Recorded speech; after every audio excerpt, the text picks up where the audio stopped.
एक गांव की माँ और बेटा। गांव का जीवन अपनी सादगी और कठिनाइयों के लिए जाना है। ऐसे ही एक गांव में रहती थी एक माँ और उसका बेटा राहुल। उनके जीवन में संघर्षों की एक लंबी कड़ी जुड़ी हुई थी। राहुल की माँ कमला एक साधारण ग्रामीण महिला थी।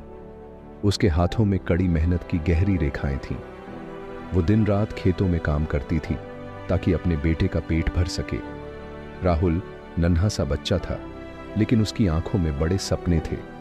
वो पढ़ना चाहता था, बड़ा आदमी बनना चाहता था, लेकिन उनकी आर्थिक स्थिति उसके सपनों के बीच एक बड़ी दीवार बनकर खड़ी थी।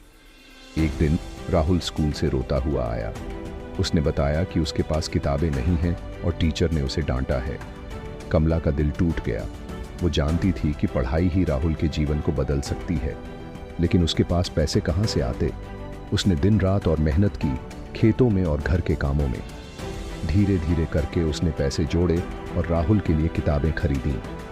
राहुल ने पढ़ाई में मन लगाया। वो कक्षा में अव्वल आने लगा, लेकिन उनकी गरीबी की छाया हमेशा उनके ऊपर मंडराती रही। एक दिन स्कूल से आकर राहुल ने कहा, माँ, मुझे जूते चाहिए, मेरे पैरों में छाले पड़ गए हैं। कमला का दिल दहल गया। वो जूते खरीदने की ताकत कहाँ से लाएगी। फिर भी उसने हार नहीं मानी। उसने गांव के लोगों से उधार लिए और राहुल को जूते खरीदे। समय बीतता गया। राहुल बड़ा होता गया। उसकी पढ़ाई में भी तरक्की होती गई। उसने स्कूल टॉप किया, फिर कॉलेज गया। हर कदम पर उसकी माँ का आशीर्वाद और सहारा उसके साथ रहा। कमला ने अपने बेटे के सपनों को पूरा करने के लिए हर मुश्किल का सामना किया। एक दिन राहुल ने एक अच्छी नौकरी पाली। वो शहर चला गया, लेकिन अपनी माँ को कभी नहीं भूला।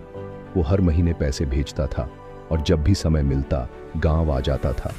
उसने अपनी माँ के लिए एक अच्छा घर बनवाया और उनकी देखभाल के लिए एक नौकर रखा। कमला के चेहरे पर अब मुस्कान थी।